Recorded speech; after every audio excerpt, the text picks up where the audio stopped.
I was told, I was told to be on time, and in my time, I like to be, uh, here when we're here. My best friend used to say, "We're always on time. Whenever you show up, you're always on time," right? So, it's Yeah, really unfortunate to wherever see you that are. Rick. Yeah, it's really unfortunate to see that Rick couldn't keep that, Yeah, goal. just So, hate to see the lack of commitment from the guy that set this up. But we can probably find something to talk about. so, yeah, one of the things that keeps coming up this week for me, at least, was the willingness for everybody to wait and see. There was a lot of wait and see conversations this week. I thought, like, if I had to theme it, my theme this week was like, let's wait and see. And so um, that for me was mostly big companies, but also a lot of just like the companies that rely on big companies for partnerships or clients or what have you, saying we're just going to wait and see, and not necessarily make big investments, or we're going to kind of set up for big investments in the fall. And I've always struggled in this industry, like around what time frame is the right time frame. You know what I mean? It's a very transactional industry, so often like Yeah, you're talking about end of month. We're on the 31st, so it's great to talk about end of month. And right. everybody's always talking about like, well, end of month, end of month. So this industry is like built on monthly cadence, but you make investments on like quarterly or annual basis.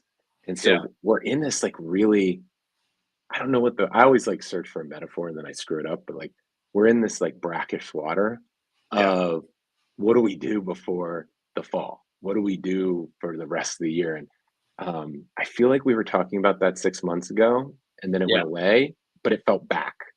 Well, there was I a don't know what ton your of experience was. there was a ton of even people that were taking action in like Q3, Q4 last year were like, all Hmm. right, but like let's talk in January, let's talk in Q1, let's talk in February. I had Hmm. a pipeline full of, with my day job with NewsZip selling directly to lenders. We had a pipeline chock full of like email them January 2nd and Yeah, yeah. check back in. We had that in See what the check July, back in August, here. September, October, November, and December. We heard contact me in January, contact me in Q1. And it's always like a joke in sales of like on January 2nd, you like get back to everyone. But it's like kind of what happened. And now it's Yeah. we're in the second part of Q2. We're about to be in the last month of Q2, and it's very similar conversations. Um, I think I mentioned this. I wasn't able to make it last week. I'm sure Rick will bring that up. But 2 weeks ago, the last show I was on, we were talking about how some people had tried briefly to make a move to refi focus in like March because rates, had marginally come down, and now they've gotten totally blown up again and are right back where they were in December or January. It's been like Groundhog's Day. Yeah. Hey, But yeah, I'm just gonna I like the Groundhog's Day. I think that's like a good analogy because not only does everybody love that movie, but it's like such an easy way.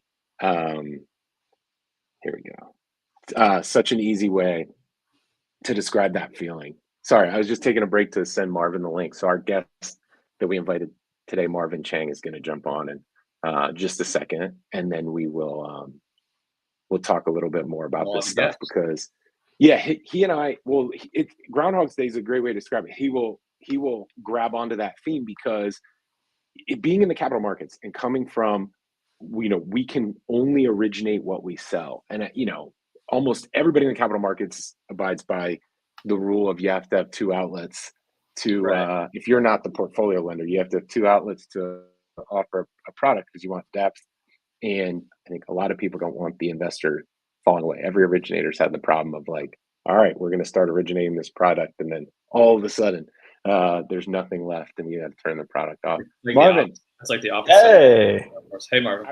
call. I was just teeing you up. I was just teeing you up because Brock was talking about how this industry lately, but I was going to ask you because I think you've experienced this throughout your whole career, has a tendency to feel like Groundhog's Day, where You know, you end up this having whole very wait and see situation. It's prevalent, right? I mean, I joke that it feels like we're in the steel industry in the 70s, right? We're like, or just auto, right? I mean, in a way, similar, right? Lots of fixed cost, and we ship big iron, right? We make a lot. Our unit cost, our unit profitability in good days is huge, right?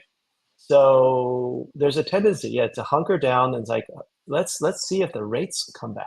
And I was just listening to Brock talking about the like, hey, maybe we could start another refi wave. You know, if we just start waving, hey, um, you know, we seem to be in this situation all the time, right? Or episodically.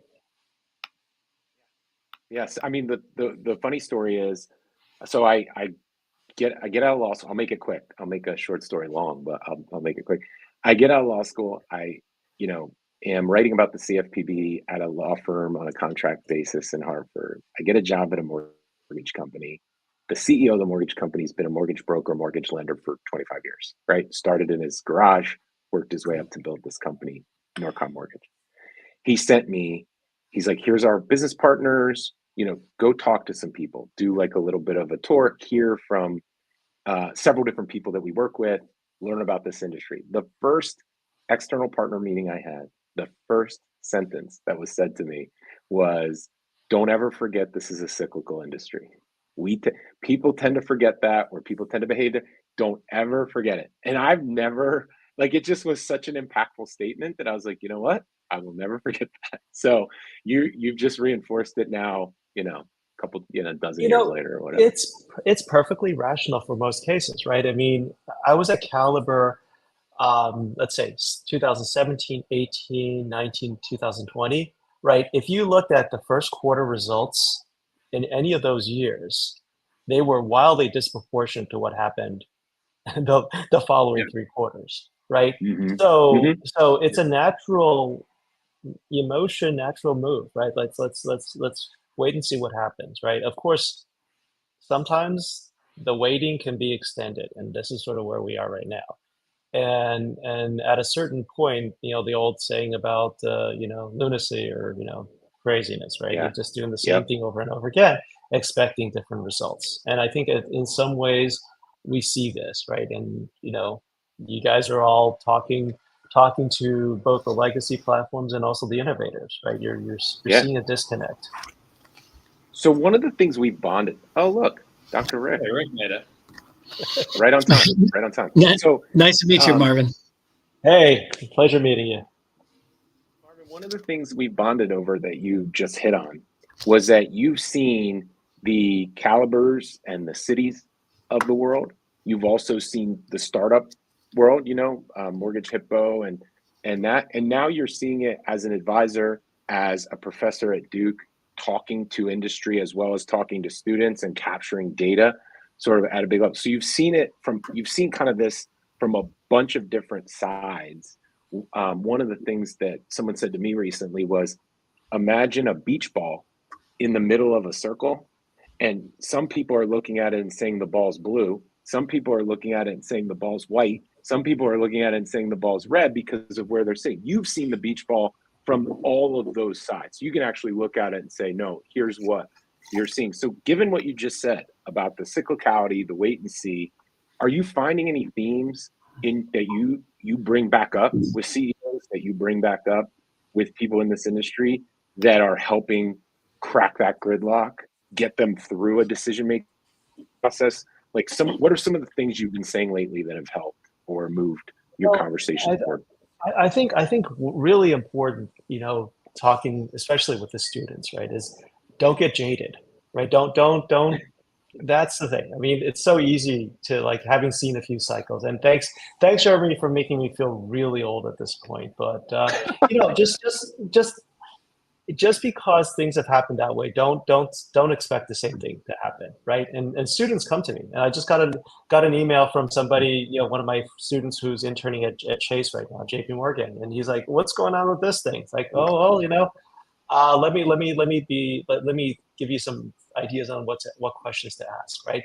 But also, you can't expect folks to change on a dime, right? The reality is, I mean, there's a lot of good intentions, but you're not going to be able, right? When you physically, I mean, are you making money? Or are you not making money? Plenty of shops are not making money right now, and you can't expect them to, double down on investments. So how can do things without having to, sort of really put a lot of investment into it, right?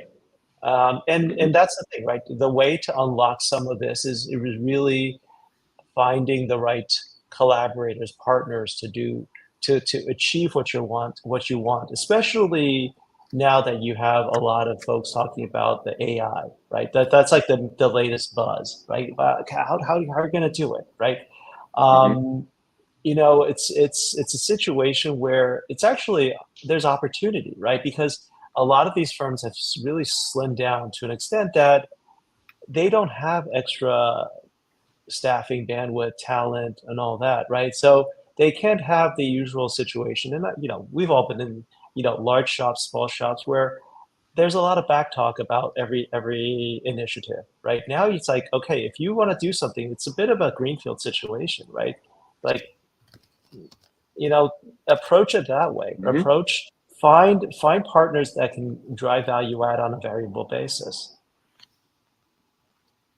Yeah, I think, Rick, one of the things that you are contending with now, but I think you also talked a lot about before joining Sierra Pacific, was like timing of your investments, timing of your strategy. So like, given what Marvin just said, like, how are you, joining in an organization that has all the same questions we've been talking about on Real Fridays forever? Like, how are you approaching like what to do first versus what to do next? It's funny you asked the question, because even recently, so Marvin, like I'm EVP of retail of sort of the distributed retail channel for mortgage originations for a company called Sierra Pacific. And and I was trying to describe to the existing staff that, like, I'm running in several lanes on the track, right? And what I'm quickly discovering is that you can't do it. You almost have to prioritize which lanes you want to sort of finish the race first before you can almost relay it and stagger start it, right? But it's just becoming increasingly difficult because there's just a lot of things to do on the marketing, the PR, product strategy, on training, on serving existing loan officers and branch managers and helping them train up. And while at the same time, educating media outlets that I've made this transition and trying to drive brand awareness of Sierra Pacific, because there's this company. It's 36 years old. It's one of the oldest independent mortgage banks in the country, one of the most financially secure ones with cash in the bank and our servicing. But like, nobody knows about it. Like it's kind of like everyone knows about it, but nobody knows about it at the same time, right? And so I'm trying to run that race too, to try to say, hey, I'm now with Sierra, and calling, different sort of both mortgage and finance related media outlets to do it. So it's how do you drive the priority, Jeremy? I don't know. I'm trying to sort of, I feel like it's a combination of strategy and tactical initiatives, because of course I have this big strategy and I had this bigger picture view of how I would approach this role. But then all of a sudden it becomes very like I'm putting out fires or addressing specific, very, very short-term kind of needs as they arrive, all at the same time, and then how do you prepare students to do that in their next venture or their initial ventures? I have no idea. I mean, that's, well, one of the things I love about the students is you actually get a true, fresh perspective. Well, my advice for students, would be to do what you're told. Like, what you get into a role, and especially if you're a grad student as an MBA or whatever, you get into a place, you do as you're directed to do, like, period, and then outperform that direction. That would be my direction, because you're not coming into any strategy. You're not coming in being like, I'm going to run the show. I mean, everyone always thinks they are, but they're not. They're not going to. They don't have the there's a big delta between the strategy and fresh eyes. So I'll take like the what you can influence perspective. Yeah. So one of the things that always meant a lot to me at Rocket was Dan would say, in your first month, tell your leader everything you see that doesn't make sense to you, because we don't want to lose that.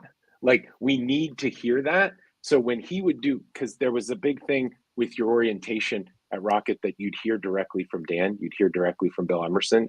Bill Emerson was CEO when I joined.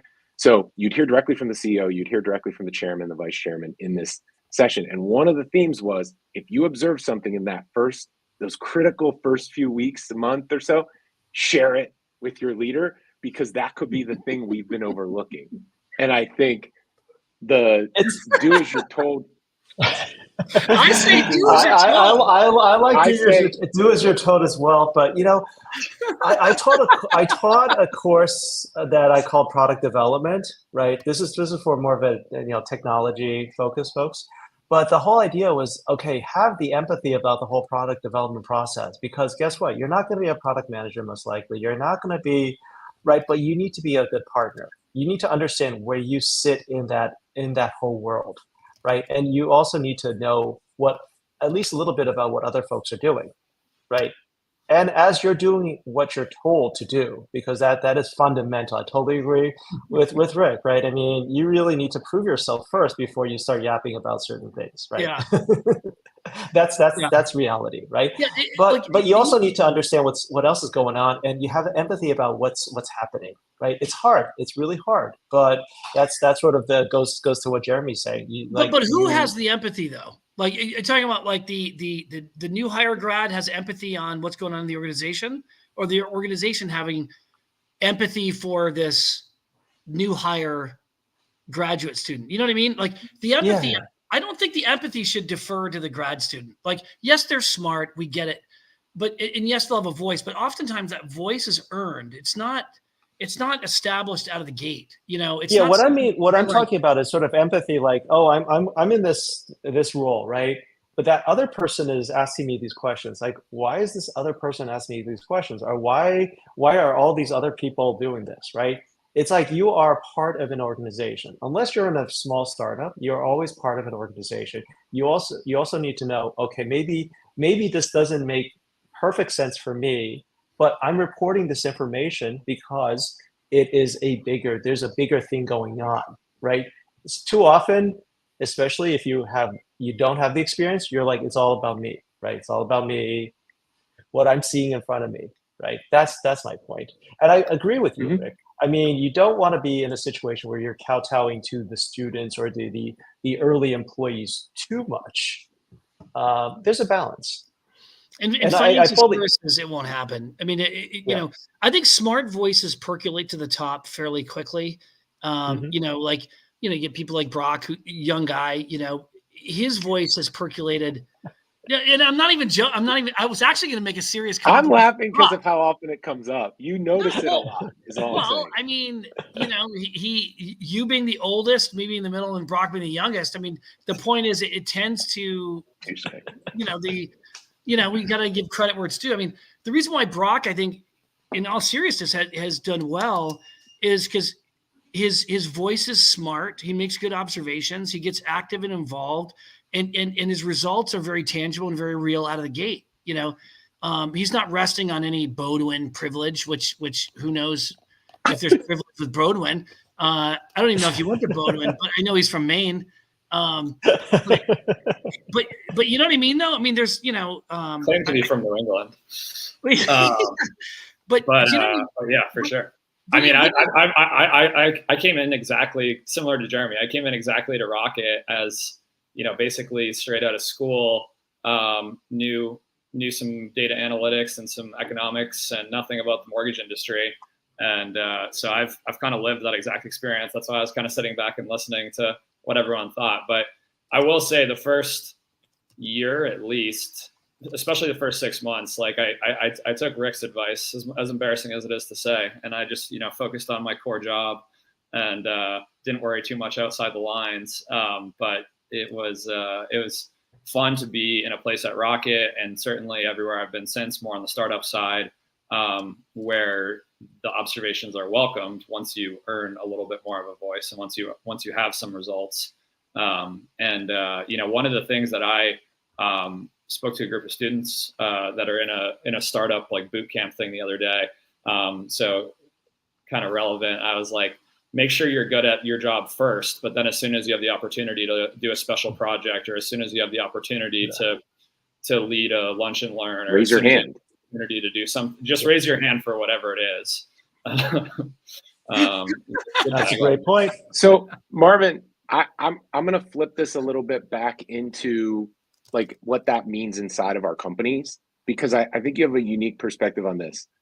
That we've seen two things happen, one in software and one I would say in like the media journalist world, which is in the media journalist world, like the New York Times hired what I think is called like the public editor, or the voice of the public person.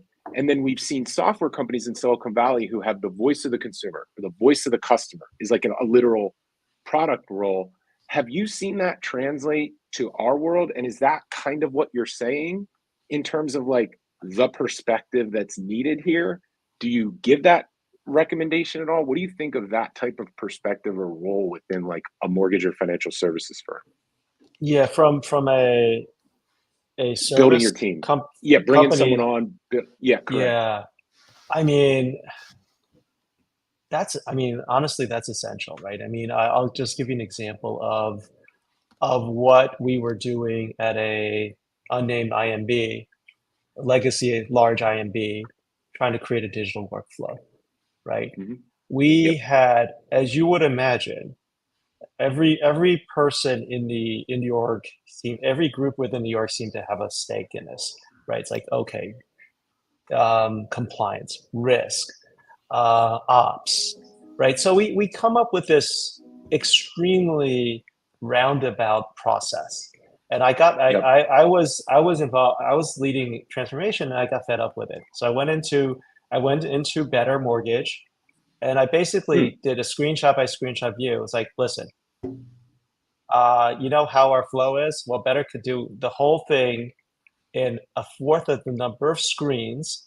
And at the end of it, even though you get to the sort of the same point, the consumer feels like they got the mortgage, right? Think about the whole like pre-approve, approve with blah blah blah, right? Yeah. While we have something that is really tailored around our purposes, which is we're protecting our rear ends, where you don't have this mortgage yet type of thing. The consumer doesn't leave happy, right? The consumer leaves with like, wow, I've got a bunch of questions. What happened here? So that's a good example of an organization needing that voice of the consumer, or voice up, right? Somebody who can be the champion of that. And it may not be a single person, right? The public editor, right? I think it's you really want to embed that across the organization, because it's everybody needs to think about it, right? We have, your ops people need to think about it. Wait a second. I mean, there's we could take two paths, right? Two all the time. You have very small decisions that sort of percolate and become big issues, right? Big points, right?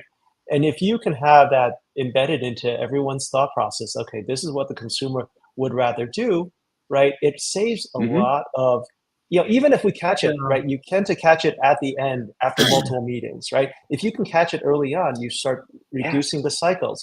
And that's what I've seen in some of the, the startups, right?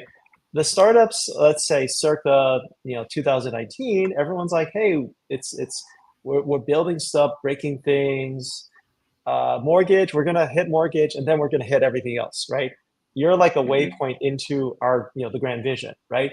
I think the most mature, the most highly functional startups at this point are like, wait a second, we can't start running down the field before we catch the ball. Therefore, we need to understand what the heck is going on. And I see that, sort of like renewed appreciation for the complexity and for the opportunity in our industry.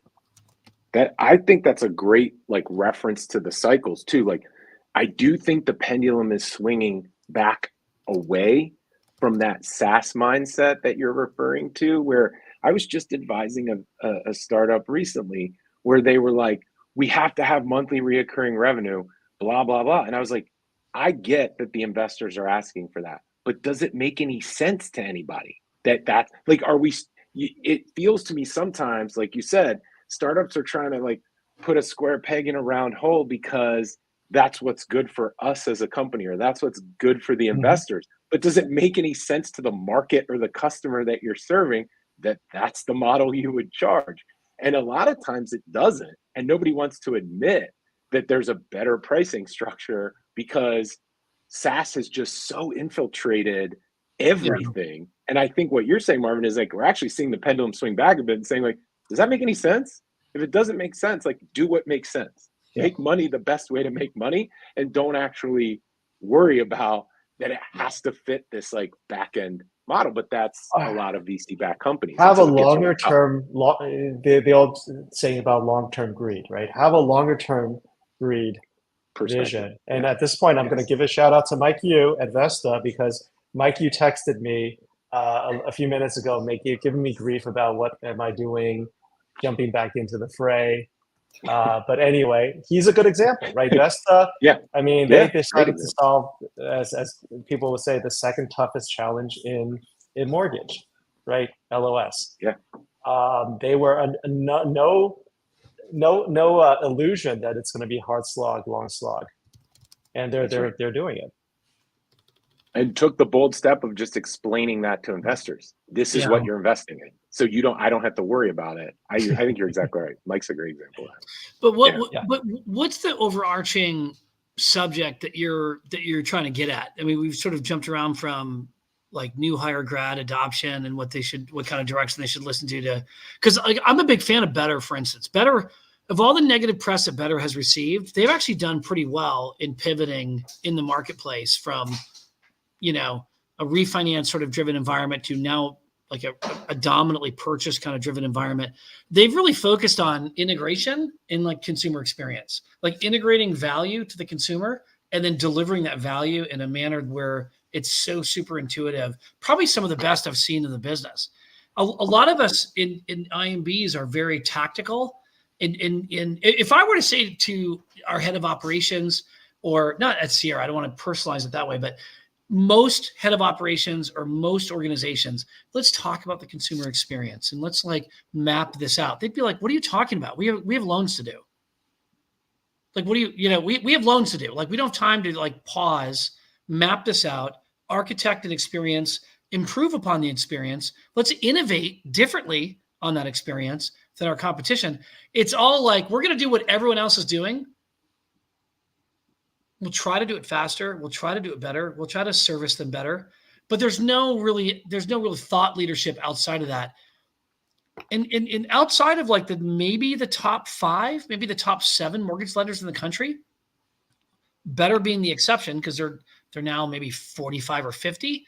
But I'm saying like outside of the top 5 or top 7, nobody is thinking along the lines of like, no one has the capacity, the thought leadership, the talent to actually say, let's actually create a totally different, better experience for the consumer than our competition. No one's doing that.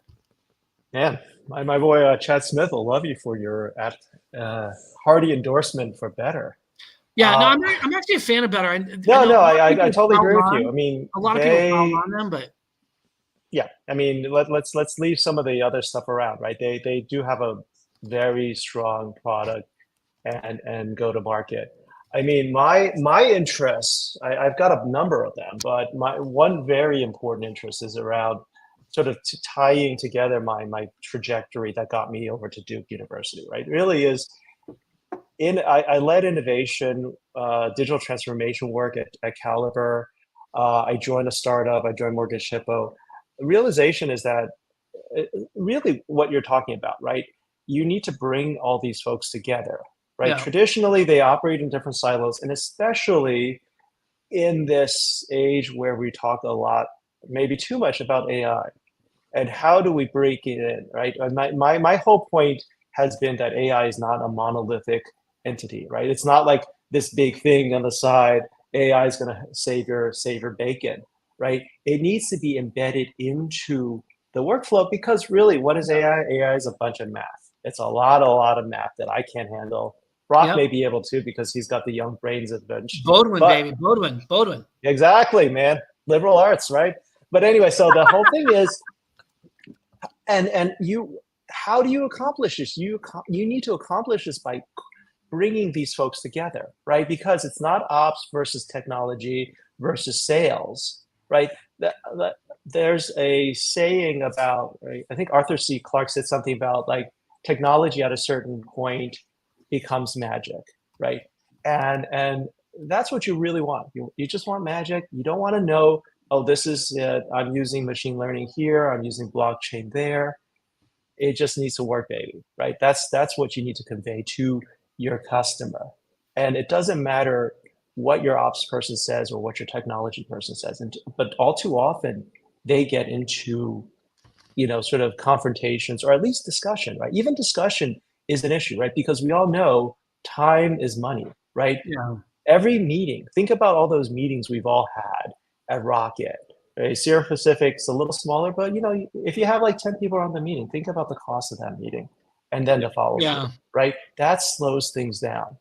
And we can't afford to do this when we are in a, in the situation, we are right now, right? The market being tough, right? How do you efficiently get stuff down the field to get to the goal?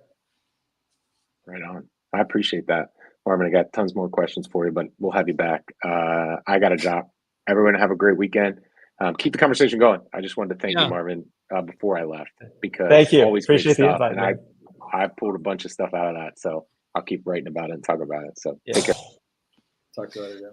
Marvin, I'd say that the it's such a there's a dramatic cultural difference in mortgage companies, because most you ascend in leadership positions in mortgage companies from having done your tried and true. You've earned your patches, you've earned your merit badges from having grown up within the ranks. Typically, unfortunately, it's within the sales sort of structures, right? And those within the sales structures don't tend to be the most sophisticated on process systems, right? And in process sort of architecting the consumer journey. Okay. And having consulted and worked with a number of the companies in the top 20, I'm always sort of, you'd always think that like, oh, well, if I go to like the top 25, they'll have it figured out. Okay, so I'm with the top 23 or the 23rd of the top 25. No, so they don't have it figured out. So I'm going to go to the top 12, and you're on the 12th. Gosh, it's kind of the same thing, but just at a larger scale. You go to the number 7 largest lender in the country, and you're like, it's the same thing, just a different scale.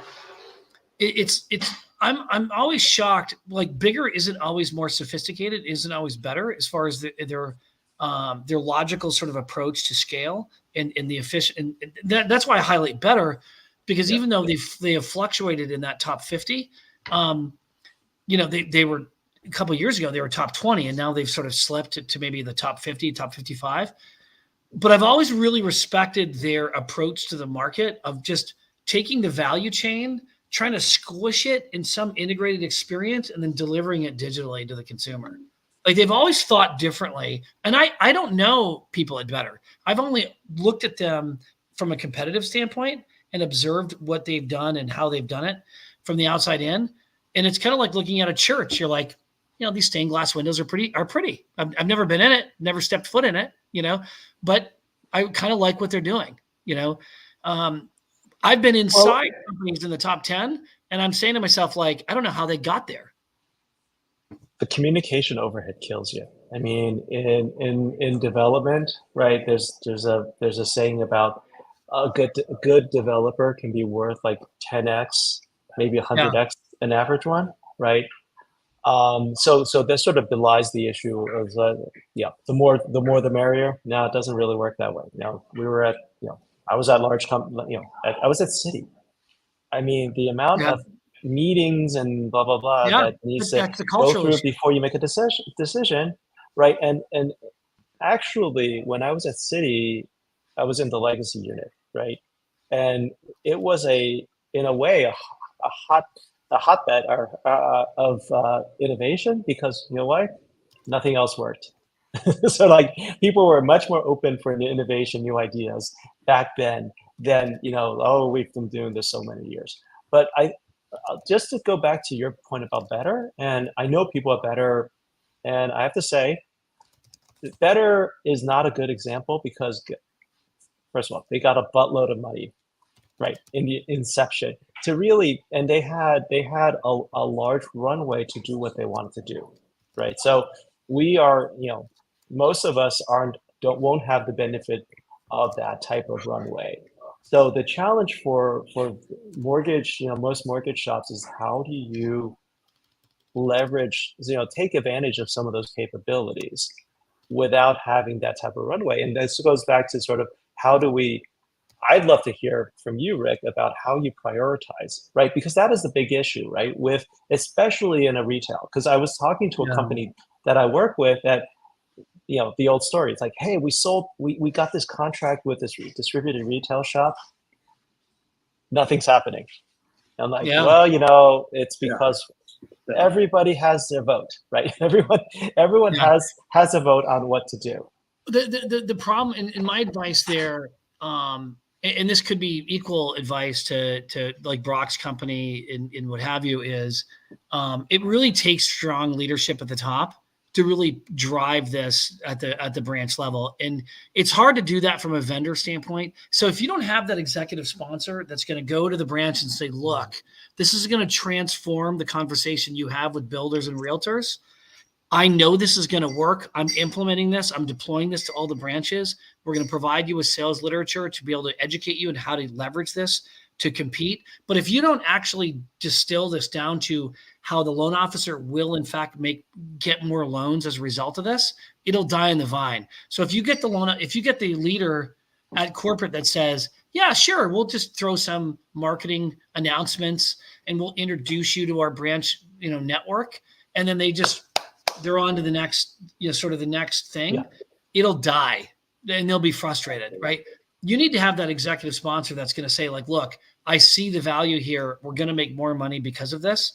And as a result, I'm going to help push this through, but it's got to be done corporately. As soon as a company says, well, we'll just present this to the branches and we'll, those will take it and those will not, it won't, your adoption will be, 8, 9, 10%, probably max. But if you get a corporate that's a person or male or female, but an individual leader that says, hey, I know when loan officers adopt this or branches adopt this nationwide or sell this, they're gonna close more loans. We're gonna make more money. Their P&Ls will be more flush. Corporate will make more money as a result of this adoption. Yeah, I mean, I was explaining to them. I mean, sorry, Brock, you've been quiet. I'd love to hear your perspective. Well, it's always when you got 4 people, and Jeremy's one of them. It takes up a lot of space. But what I was going to say is I've seen a ton of sides of the vendor adoption piece, and could talk about that all day. But I think the overarching point is that some of these retail businesses are not they're measured as a huge lender, but in a lot of ways they're a ton of different branches with a ton of different cultures, with a ton of different tools, with a ton of different leaders. And so it's you partner with, I won't even use an example, but you partner with a top 10 distributed retail shop. And it might be that you partner with 10 of the 500 branches, right? And that's still good. And that's still meaningful. And maybe you even sign a corporate contract. But it's not the same as signing Better, right? It's not the same as signing a consumer direct business or an online lender where they're going to push 100% of their business through you as a scalable workflow. And Newsip, we do both, and we do both successfully. We've signed up a lot of retail recently. It's working well, actually, surprising to some of our investors and board members and things like that. But there's no doubt that it's a different game, and it's like a multi-tiered game. Instead of just signing the partner and you get the business, you sign the partner and that's the starting line. Yeah, I was telling this company, right? It's at the ground level. It's perfectly rational for somebody not to use your product, right? Even if it's incrementally better, because the other one they know, it may not be good, but they know it, right? It's the devil you know versus the other, right? And this goes back to the point about the chief customer advocate and all that, right? You need to really understand your customer. In this case, it's a B2B type situation as opposed to B2C, right? And that's really key, right? Being able to ask the right questions, like what do the branches have their own P&L, or is it in that branch model, right? How do you align incentives? Yeah. Well, aligning incentives is interesting. It sounds great, but the reality is, for adoption at the field level, like those incentives are almost never passed down, and it's difficult to do the way in which compensation structures and the regulatory sort of framework around how LOs are paid. It's hard to sort of pass that down to LOs. But I agree with you. I mean, it sounds great, but I think the only real sort of compensation sort of alignment is going to occur between the company and the actual provider of that service.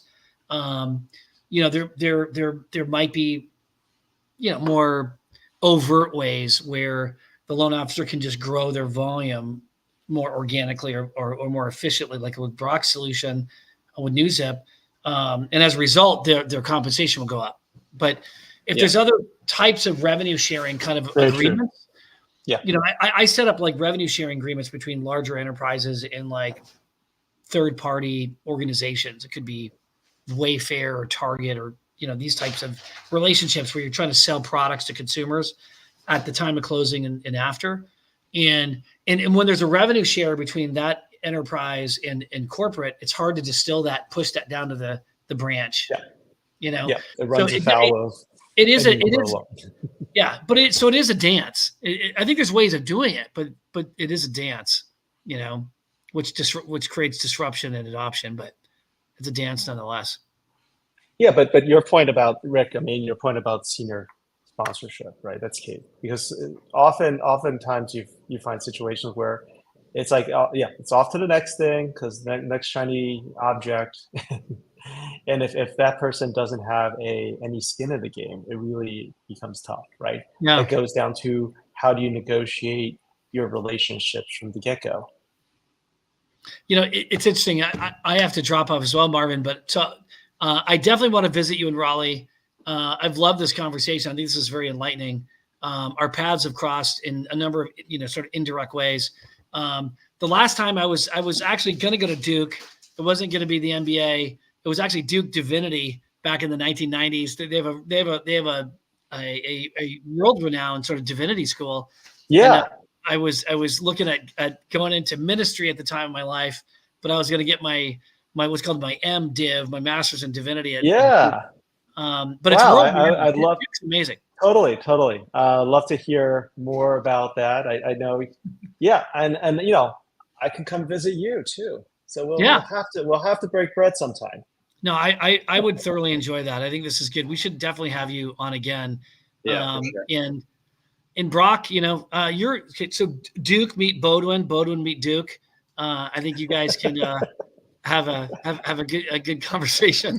Still not how you say it, but I like it. Yeah, Marvin's already been talking to some of the music team, but yeah. I'm from Vermont. I know. I don't know you, Brock, but it's funny. I know several of your prior employers and current employers. So, so that your name has been coming up. We have Middlebury College in Vermont. We don't care about Bodwin. It's almost one for one. It's just the main version of Middlebury. They're like. So what's your mascot, Brock? Polar bears. Polar bears. That's all. I'm gonna just sign off. It's like because the Nest text was like